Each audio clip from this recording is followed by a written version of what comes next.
Hello movie lovers, welcome to movie tracker.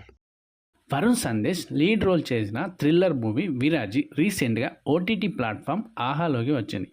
ఈ movie చూసిన తర్వాత నా ఒపీనియన్ చెప్పాలంటే పర్లేదండి, ఓకే అనిపించింది. మరీ అంత థ్రిల్లింగ్ ఎలిమెంట్స్ లేకపోయినా క్లైమాక్స్లో వచ్చే ట్విస్ట్ పర్లేదు అనిపిస్తుంది. ఈ మూవీ స్టోరీ ఏంటంటే, సిటీకి దూరంగా ఒక పాడుబడ్డ పెద్ద బిల్డింగ్లోకి కొంతమంది వస్తారు. వాళ్ళలో ఒకరికొకరు తెలియదు.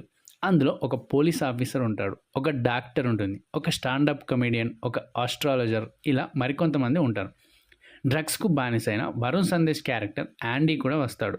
వీళ్ళంతా గతంలో వారి వారి జీవితాల్లో కొందరి చావులకు కారణమయ్యారని, కాబట్టి ఇదే మీకు చివరి రాత్రి అని ఒక వార్నింగ్ లెటర్ వస్తుంది. పారిపోవాలని ట్రై చేసిన వాళ్ళు చనిపోతుంటారు. అసలు ఇదంతా ఎవరు చేస్తున్నారు? ఇందులో వరుణ్ సందేశ్ క్యారెక్టర్ ఏంటి? వారిని ఆ బిల్డింగ్లోకి రప్పించింది ఎవరు? ఇవన్నీ తెలియాలంటే విరాజీ మూవీ చూడాల్సిందే. ముందే చెప్పినట్టు అంత థ్రిల్లింగ్ ఎలిమెంట్స్ అయితే ఏముండవు. Movie run time just 1 hour and 40 minutes మాత్రమే. ఇదే ఈ మూవీకి కొంత ప్లస్ పాయింట్ అయినా, మూవీ స్టార్టింగ్లో మాత్రం కొంత బోర్ కొట్టినట్టు అనిపిస్తుంది. ఎప్పుడైతే వారంతా బిల్డింగ్లోకి ఎంటర్ అవుతారో అప్పటి నుంచి మూవీపై కొంత ఇంట్రెస్ట్ వస్తుంది. కానీ థ్రిల్లింగ్ సీన్స్ మాత్రం అంత గ్రిప్పింగ్గా ఉండవు. క్లైమాక్స్లో వచ్చే ట్విస్ట్ కొంత పర్లేదు అనిపిస్తుంది. మొత్తానికి చాలా రోజుల తర్వాత వరుణ్ సందేశ్ చెప్పుకోదగ్గ మూవీ చేశాడని నాకు అనిపించింది.